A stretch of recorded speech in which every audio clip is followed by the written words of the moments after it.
Maths life में आपका स्वागत है। आज मैं आपको परिमाप तथा क्षेत्रफल के बारे में बताऊंगा। ठीक है, तो सबसे पहले स्टार्ट करेंगे परिमाप। ठीक है, परिमाप को हम दो प्रकार से तोड़ सकते हैं, परिधन माप। ठीक है, तो परि का मतलब होता है चारों ओर से या चारों तरफ, माप का मतलब होता है मापन, यानी कह सकते हैं चारों ओर का मापन हमारा क्या कहलाएगा, परिमाप। यानी कोई भी आकृति दी उसके चारों तरफ की भुजाओं का माप क्या कहलाएगा, हमारा परिमाप। तो आप परिभाषा के माध्यम से देखते हैं कि समतल आकृति के समस्त भुजाओं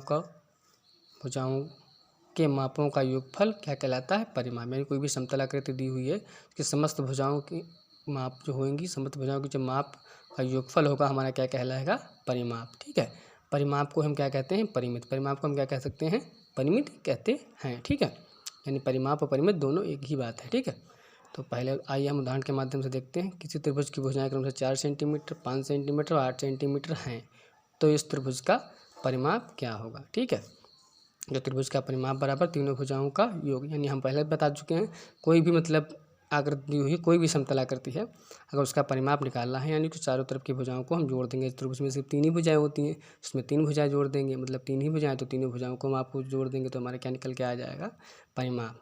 तो त्रिभुज की तीन भुजाएं कौन कौन सी दी हुई हैं, 4 सेंटीमीटर, 5 सेंटीमीटर और 8 सेंटीमीटर। उनको जोड़ेंगे तो कितना निकलेगा, 17 सेंटीमीटर। तो इस प्रकार से त्रिभुज का परिमाप बराबर कितना निकल के आया हमारा, 17 सेंटीमीटर। ठीक है, तो परिमाप का मतलब समझ के, परिमाप सीधा सीधा फैक्ट ना लो, परि प्लस माप, यानी परि का मतलब चारों ओर से, माप का मतलब मापन। सीधा सीधा दिमाग में लगा के चलो, अगर तो कोई भी दी हुई हो, आपको चारों तरफ की भुजाओं को जोड़ देंगे तो हमारा क्या निकल के आ जाएगा, परिमाप। बस, ज़्यादा कुछ नहीं इसमें माता पच्ची करनी है आपको। ठीक भैया, आगे चलते हैं, हम देखते हैं आगे हमारा क्या है।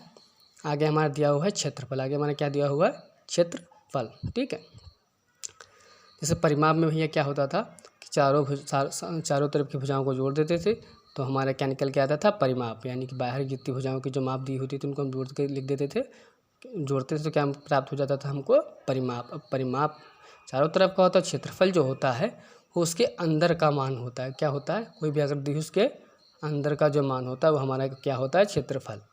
ठीक है, तो क्षेत्रफल जो होता है उसके अंदर का मान होता है। मान ये जो क्षेत्रफल होता है, ये इनके परिमाप, जो बाहर की भुजाएं दी हुई इनके परिमाप, इनका जो परिणाम निकलता है, ठीक है, उसी के हिसाब से ये सेट होता है। देखिए, तो अंदर का भाग होता है किसी आकृति को, वो हमारा कहलाता है क्षेत्रफल। सीधा सीधा पहले ये जान लो। तो ठीक है, आइए हम ये जान लिया आप। तो इसका मतलब जो इसके अंदर का जो परिणाम होगा, उसमें था परिमाप, इसमें क्या है, परिणाम। किसी भी आकृति के अंदर का जो परिणाम होगा वो हमारा क्या कहलाएगा, क्षेत्रफल। ठीक है, आइए हम परिभाषा के हिसाब से देखते हैं। किसी समतल आकृति के अंदर के धरातल के परिणाम को क्षेत्रफल कहते हैं। मतलब जो कोई भी आकृति दी हुई उसके अंदर का जो परिणाम होगा वो हमारा क्या कहलाएगा, क्षेत्रफल।